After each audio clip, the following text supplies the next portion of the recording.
কওমি অঙ্গনের আলেম ভাইরা, আমি জানি আপনারা আমার কথা শুনছেন, কারণ আলাউদ্দিন জিহাদি যে এলাকা যায় কোনো কওমি আলেম ঘুমায় না।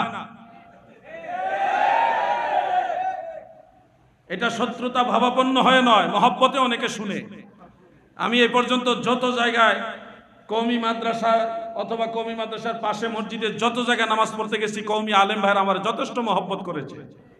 আমি গেছি নামাজ পড়তে, তারা দৌড়া এসে মোয়ানাকা আদর করে, মুসাফা, নাস্তা সহ অনেক আদর আপ্যায়ন করেছে। আমি হিংসা করে বা হিংসাত্মক মনোভাব নিয়ে বলছি না। কওমি আলেম ভাইরা, আপনারা হানাফি মাযহাব মানেন, আমরাও হানাফি মাযহাব মানি। হানাফি মাযহাব আপনারাও মানেন, আমরাও হানাফি মাযহাব মানি। বাংলাদেশে যত কওমি মাদ্রাসা আছে সবাই হানাফি মাযহাবের অনুসারী।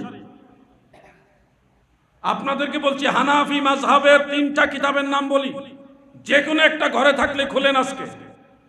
1 নম্বরে ফতোয়ায়ে শামি, ফতোয়ায়ে শামি। 2 নম্বরে দুররুল মুখতার। 3 নম্বরে হাসিয়াতুত তাহতাবি আলা মারাকিল ফালাহ। 3টা কিতাবের নাম বললাম, যে কোনো একটা থাকলে খুলেন আজকে। দেখেন, মাজার ভেঙে দিতে চাচ্ছেন যারা, আপনারা মনোযোগ দিয়ে দেখেন। সাধারণ মুসলমানদের কবর পাকা করা জায়েজ নাই, কিন্তু 3 শ্রেণীর মানুষের কবর পাকা করা জায়েজ। হানাফি মাযহাবের ফতোয়া এটা। সাধারণ মানুষের কবর পাকা করা জায়েজ নাই, তবে 3 শ্রেণীর মানুষের কবর পাকা করা জায়েজ। 3 শ্রেণী কারা? 1 নম্বর হলো হক্কানি রব্বানি মুত্তাকি আলেম যারা, তাদের কবর পাকা করা জায়েজ। 2 নম্বরে যারা শেখ, মাশায়েখ, পীর, বুজুর্গ, আল্লাহর ওলি, তাদের কবর পাকা করা জায়েজ। 3 নম্বরে যারা সাইয়্যিদ আওলাদে রাসূল, নবীর বংশধর, তাদের কবর পাকা করা জায়েজ, জায়েজ, জায়েজ। আলাউদ্দিন জিহাদি গায়ের জোরে কথা বলে না, কিতাব খোলো। ইযা কানাতিল মাইয়িতু, যখন মৃত ব্যক্তি হবে, কি হবে? সাদাত, সৈয়দ হবে, আওলাদে রাসূল হবে, ওয়াল উলামা, আলেম হবে, ওয়াল মাশায়েখ, এবং মাশায়েখ হবে, তাদের কবর পাকা মাকরুহ নয়, নাজায়েজ নয়। ওয়া হুয়াল মুখতার, এটা হানাফি মাযহাবে গ্রহণযোগ্য ফতোয়া। হানাফি মাযহাব অনুযায়ী আল্লাহর ওলিদের কবর পাকা করা জায়েজ। বলবেন হানাফি মাযহাব বললেই হবে না, কোরআন হাদিসে কি বলছে? কোরআন হাদিস গবেষণা করেই হানাফি মাযহাবের ইমামরা রায় দিয়েছে। আপনি এক হাদিস পড়েছেন কবর পাকা করবে না, কিন্তু আপনি আরো হাদিস জানেন না।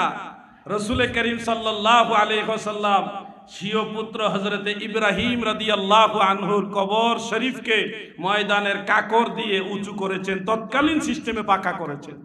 হযরতে সাদ ইবনে আবি ওয়াক্কাস রাদিয়াল্লাহু আনহু তিনি বলেছেন, ইজআলু আলা কবরি লাবানুল কাসিফ, লাবানুল কাসিফ, তোমরা আমার কবরের উপরে কাঁচা ইট স্থাপন করো, মানে ইট দিয়ে আমার কবর পাকা করবে, এটা আদেশ দিয়ে গেছেন।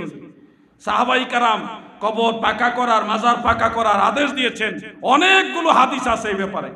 এই জন্য 2 ধরনের হাদিসকে সমন্বয় করে ফুকাহায়ে আহনাফ আমাদেরকে মাসআলা দিয়ে গেছেন, সাধারণ মুসলমান মারা গেলে তাদের কবর পাকা করা যাবে না, কিন্তু ওই 3 শ্রেণীর মানুষ, হক্কানি রব্বানি মুত্তাকি আলেম, অথবা আল্লাহর ওলি, পীর, বুজুর্গ, অথবা আওলাদে রাসূল যারা সাইয়্যিদ, নবীর বংশধর, এই 3 শ্রেণীর মানুষ মারা গেলে তাদের কবর পাকা করা জায়েজ। এই মাসআলা আমি বলে গেলাম। এই জায়েজ কাজকে যারা শিরক মনে করেন, কবর পাকা করাকে শিরক মনে করেন, বিদআত মনে করেন, নাজায়েজ মনে করেন, আমরা মনে করি সালফে সালিহিনের সাথে, পূর্বের মুসলমানদের সাথে আপনাদের কোনো সম্পর্ক নাই। আপনারা নতুন, আপনারা নতুন, আমরা পুরাতন, আমরা মদিনাওয়ালার দল, ঠিক কিনা বলেন? কথা একটু করা হয়ে যাচ্ছে মনে হয়। আমি মাজার নিয়ে আজকে আলোচনা করতাম না, কিন্তু সময়ের তাকিদে করছি। সময়ের তাকিতে কথাগুলি বলছি। আমি আবারও বলছি, আপনারা কি মাজার জিয়ারত করেন না মাজার পূজা করেন?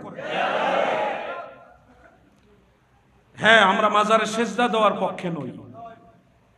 আমাদের দেশে কিছু বিপদগামী লোক আছে যারা মাজারে গিয়ে ধুপ্পুর করে সেজদা মারে। এরা যদিও বাইরে বাইরে সুন্নি দাবি করে, ভিতরে আবার শিয়াদেরও দালালি করে। এরা অরিজিনাল সুন্নি না। আমার কথা ক্লিয়ার কাট। কে খুশি হবেন কে বেজার হবেন আমি জানি না। যতদিন বেঁচে আছি আমি মদিনাওয়ালার পক্ষে কথা বলবো ইনশাআল্লাহ। মাজারে সেজদা দেওয়া যাবে না, একমাত্র আল্লাহ তাআলা ব্যতীত আর কাউকে সেজদা দেওয়া যাবে না। যে পীর বলবে আমাকে সেজদা দাও, ওই পীর তালাক দাও আপনার জন্য ফরজ। আপনাকে দলিল শোনাবে যে ফেরেশতারা বাবা আদমকে সেজদা দিয়েছে। ও বাবা, তুমি কি বাবা আদম কি? ফেরেশতারা সেজদা দিছে আবুল বাশার আদমকে। কার আদেশে? আল্লাহর আদেশে। তো তুমি যে সেজদা নিচ্ছ কার আদেশে? তোমাকে সেজদা দেওয়ার কথা তো আল্লাহ বলে নাই। আল্লাহ তো বলছে শুধুমাত্র আদমকে সেজদা দেওয়ার জন্য। তোমাকে সেজদা দিতে তো আল্লাহ বলেনি। তুমি আদমের দলিল তোমার উপরে নিয়ে আসছো কেন? আবার এখানে কথা আছে, তাফসীরে মাজহারির মধ্যে উল্লেখ, ফেরেশতারা কিন্তু আদমকে সেজদা করেনি। হাকিকত শুনুন, ফেরেশতারা আদমকে সেজদা করেনি। বলবেন কোরআনে আছে, কোরআন বুঝেন না আপনি? উসজুদু লিআদামা, তোমরা আদমের দিকে সেজদায় অবনত হও, আদমের প্রতি সেজদা অবনত হও। আমরা কাবার দিকে সেজদা করি কিনা? নামাজ পড়েননি? জোরে বলেন, কাবার দিকে সেজদা করেন? সেজদা কি কাবা ঘরকে করেন? কাকে করেন? আল্লাহকে। দিক কাবার, সেজদা আল্লাহর। কথা বুঝতেছেন? তাফসীরে মাজহারির মধ্যে উল্লেখ, আল্লাহ তাআলা ফেরেশতাদের কিবলা বানাইছিলেন বাবা আদমকে। ফেরেশতাদের কিবলা হলো বাবা আদম, আর আমার নবী হলো কুল কায়নাতের কিবলা। সুবহানাল্লাহ বলেন।